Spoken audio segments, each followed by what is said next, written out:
around the place. He was an imposing presence, but and he had a sort of an aura of gravitas, and a formidable sort of dude. He struck me as being a big man.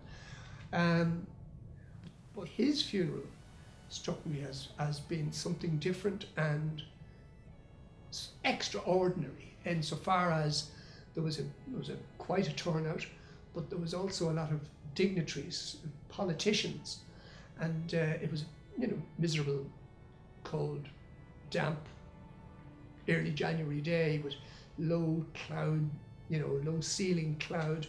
But then his comrades stepped forward and they had rifles, and there was a rifle party.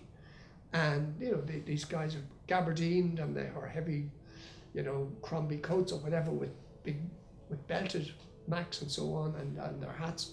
And then suddenly it was, a salute, a rifle salute. And I can't remember how many rounds they let off, but, it was loud, and it was a serious kick from it as well, so you sort of went, wow, this is real. This is what you did. This is heavy, it's heavy stuff. After Bloody Sunday in 1920, the English rounded up what they said 1,800 of the most dangerous gunmen in Ireland, and sent them to a concentration camp or an internment camp in Ballykinlar in the north. I subsequently found out that my grandfather was one of them 1,800 dangerous gunmen. So he spent time in Ballykinlar from kind of 1920 till everybody was released in 1921. From seeing photos of Ballykinlar, it's almost impossible to imagine what life must have been like for those guys and what they put themselves through.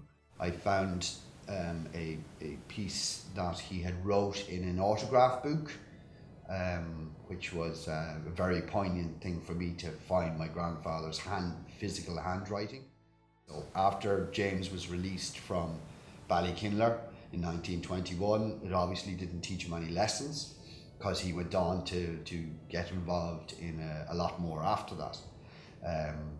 Himself and his brother were both deeply involved in a situation called the Curratown House Battle, where there was 32 anti-treaty, we'll say, boys in that area. They held up in Curratown House.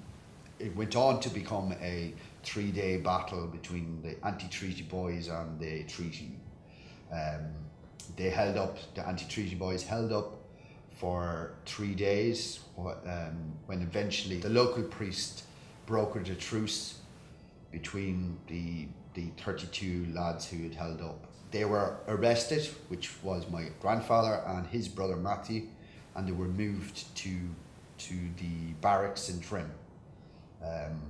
While in Trim for a day or so, their anti-treaty comrades decided to burn the Trim barracks to get them out. They were rounded up again and moved to Dundalk jail.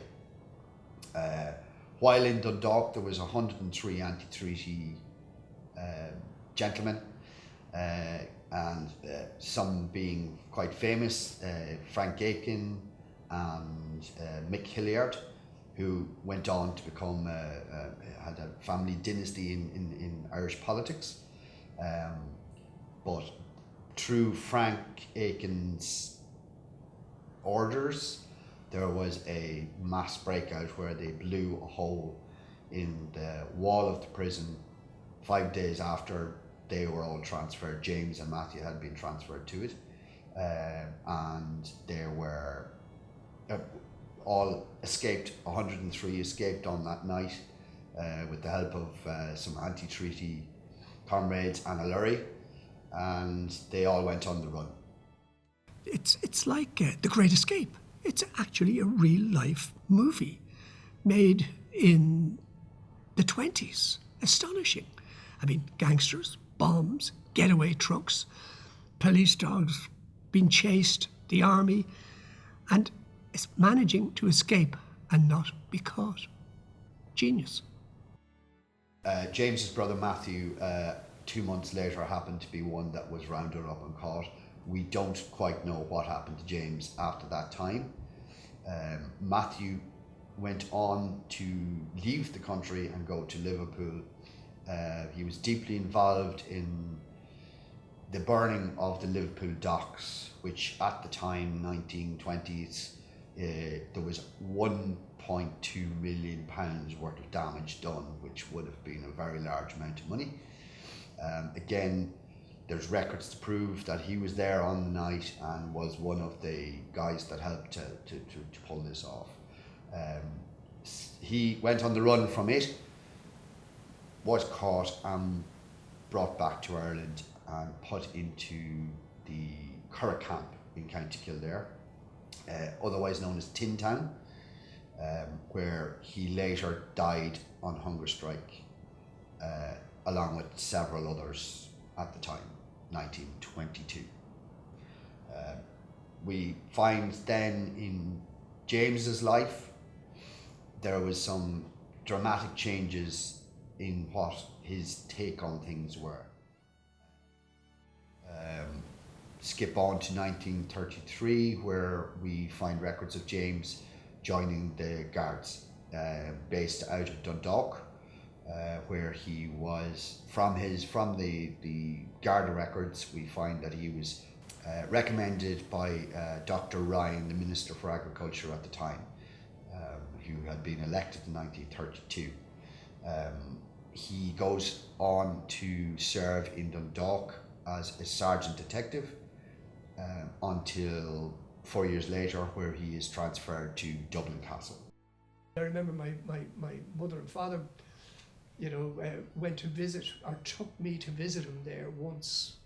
I may have been in Dublin on a medical appointment or something, but it was a bit of a big deal. We sort of arrived at the castle and we were brought in, and he came to meet us and he took us up the big staircase, and we went down the long corridors with, high ceilings and big windows and huge oil portraits and so on and so forth, and through very big lavish rooms. So I'm thinking, my grandfather works here, hello, but not only did he work there, my understanding was that he actually lived there. So I think there were sort of rooms and accommodation, live-in for civil service, for maybe detectives, diplomatic corps. I have no idea, but he was living there.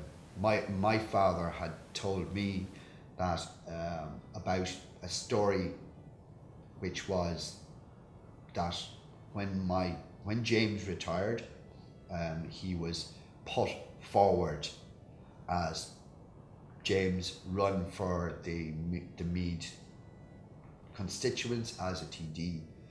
Due to your service, you will be getting in. You will run for the Fianna Fáil seat.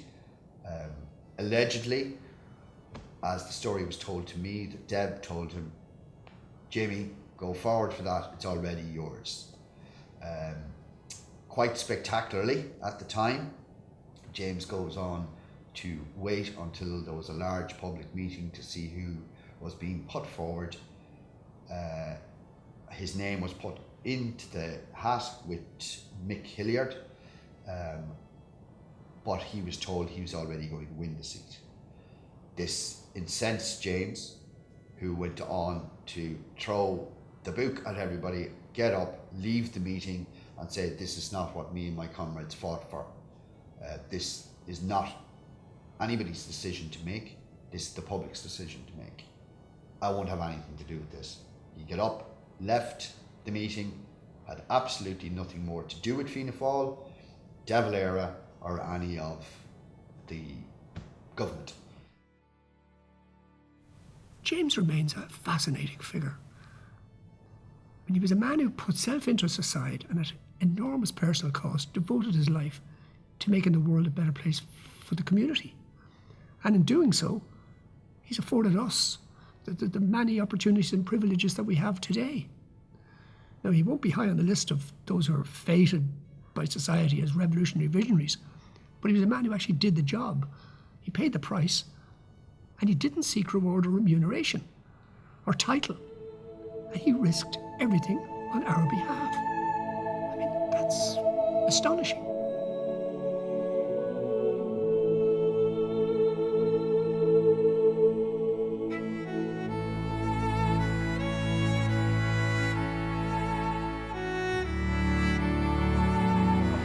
The Provisional Government of the Irish Republic, to the people of Ireland, Irish men and Irish women, in the name of God and of the dead generations from which she receives her old tradition of nationhood, Ireland, through us, summons her children to her flag and strikes for her freedom.